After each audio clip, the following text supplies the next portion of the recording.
Hi everyone, I'm Mike Lewis, and we're here at day 2 of the New Marketing Summit, and I'm really happy to be joined by Aaron Strout from Mzinga, and we just did a podcast, I'm sorry, Mzinga, right? Which either is fine. All right, just want to make sure I pronounce it right. And we were really lucky to do a podcast just a couple weeks ago, actually, at your office with David and Paul, and really wanted to sit down with you and talk a little bit more about community and new marketing and how it all ties together. But I'll let you introduce your company and tell a little bit about who you are and what you do. Sure, thanks Mike. So I work at Mzinga and I'm the Vice President of Social Media.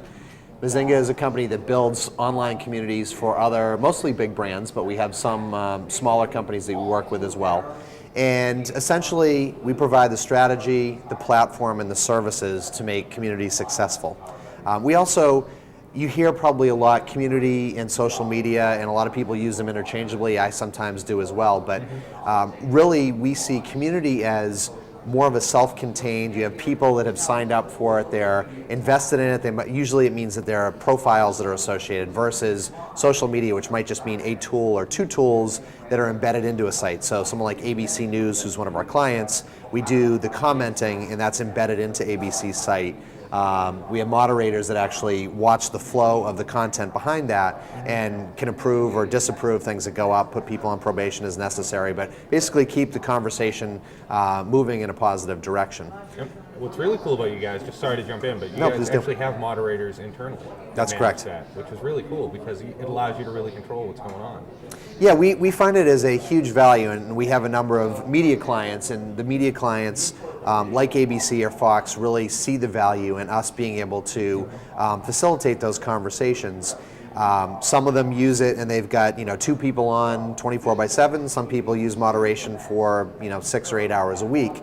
And what we do encourage is that they try to do it from a post-moderation perspective, meaning you comment on an article, it goes live, and then if it needs to be pulled down, it can. Now, obviously, there are certain companies or certain industries, pharmaceutical or financial, that are heavily regulated. They may need to have someone that can approve things before they go up. So, some things obviously just can't go up because they set off warning bells. Some may need to be triaged to compliance for a little bit of oversight and then they can go live. But either way, we work with companies to be able to help provide those types of services. And certainly with the strategy right up front, we want to make sure that it's aligned with their company's business goals, that they have a senior advocate. We talk about ways to engage their customers, not just initially, but ongoing through programming and new content ongoing. Absolutely, and you're living this every day. I mean, you're involved in social media. You've been here now for 2 days at the New Marketing Summit. What is new marketing to you? How would you define it? I think new marketing is, it's the same principles of marketing that you've always had, which is you're trying to engage your customers. What I'd argue is that the old marketing didn't necessarily do a good job at doing that. It was very one way, and for a long time that was really the only way you could do it. It was through direct mail campaigns, it was using outdoor billboards and television, but there was never a communication. And so companies relied on people being able to go into their physical brick and mortar stores. Well, during the whole .com boom, a lot of people got disintermediated because either you just had a web presence and you didn't have a physical store, or you concentrated so heavily on getting most of your people through your web presence that you forgot how to have conversations with them. So, for a long time, companies stopped talking to their customers. And I'd argue that just calling customer support isn't really having a conversation with most companies. Right. So the power of new marketing is being able to, whether it's putting up a blog and allow your customers or employees or whomever to comment on that and to have a dialogue,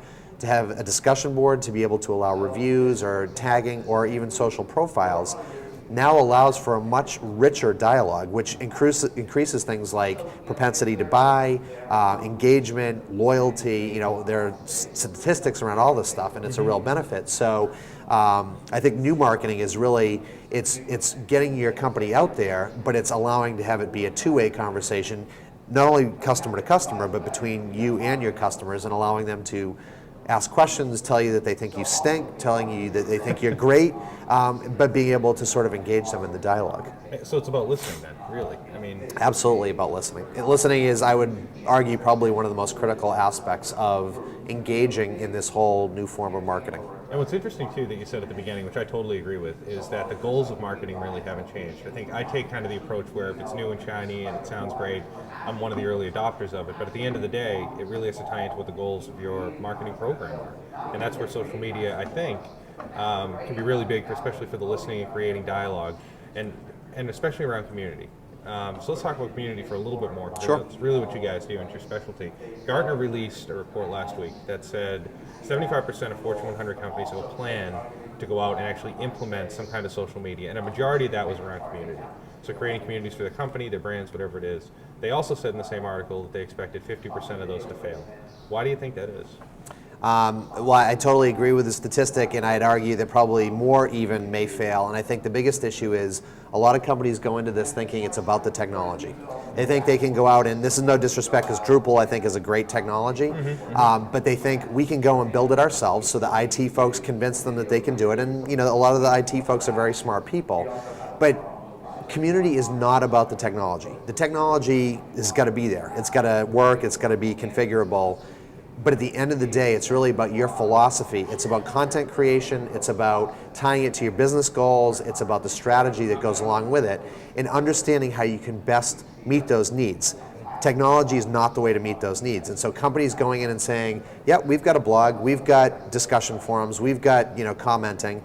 How many of those do you go to and see today where it's a ghost town? It's because of the fact they don't have community management or a moderator. They never really sat down and thought about what their strategy was, or they had a great strategy up front and then they lost organizational focus, which is one of the reasons why we strongly recommend that all of our clients, and even not clients, have someone that's a senior advocate that's going to keep their eye on the ball, that through the thick and thin is going to keep coming back and saying, guys, this is why we are doing this. It's a marathon, it's not a sprint. And if we want to see dividends like a lot of other good companies have, we need to stay committed to it, but we need to stay engaged. We need to keep putting content in there. We need to continue to have things like webinars or conference calls or live events like this and give people a reason to come back, because people get distracted easily. So I think that's why these communities will fail, because people will very tactically put up a technology that looks like community, but they won't embrace it with all of the things that you really need to wrap around it, like community management, like a strategy that will truly make it succeed. That's a great point. And so for people that are out there now that are thinking of starting a community or have that in the back of their head, it's going to be something that I'm going to do, it's on the roadmap, what's the biggest tip that you can give them from the get-go that they should be paying attention to? Is it listening to the customers? Is it having that strategy, firmly laid out so you know exactly what's going to go on? Is it getting the right people? I mean, what do you think? Well, it's funny you ask this question, because I do this We Show podcast, and it's the question I always ask, so the tables are turned here. So you should have a good solid answer. Yeah, I have a lot of, I could say Tim O'Reilly said this, or Guy Kawasaki said that. I think I like the idea of listening. I like the idea of researching. I was on a panel a minute ago, and I think one of my fellow panelists said, really going out and looking at what other folks are doing maybe within your industry and finding analogous examples of, okay, if I'm in the shoe industry, who else is doing that? Or if I'm in the media business or the tractor business or whatever. And sometimes there won't be a substitute for that. Reading books like Groundswell or We Are Smarter Than Me or even Wikonomics that can give you some good case study examples, and in some cases even some ROI to work with. And then, going out and thinking about, is this something we can do ourselves, or is this something we need to hire someone to do? There are companies that are equipped to do it themselves. I would argue a lot of them probably are not. And then going out and finding out who might be a good partner that can work with you, but really being committed to the long haul. So I know that's more than one thing, but I think it's the research and doing it all the way through the process, and then commitment and making sure that you really are committed to making it work. And that's not 3 months or 6 months, it's at least a year, and maybe even looking at least 3 to 5 years out in terms of what that's going to look like. No, I think that's great advice. And yeah, when I said 1 point, I was really looking for the best practice, and that was perfect for it. So I really appreciate your time today. I don't want to take up too much more of your time so you can get back to the conference and learn more or teach us some more too. So I really appreciate you taking some time. Great, my pleasure, Mike. Thanks a lot. Thanks. All right.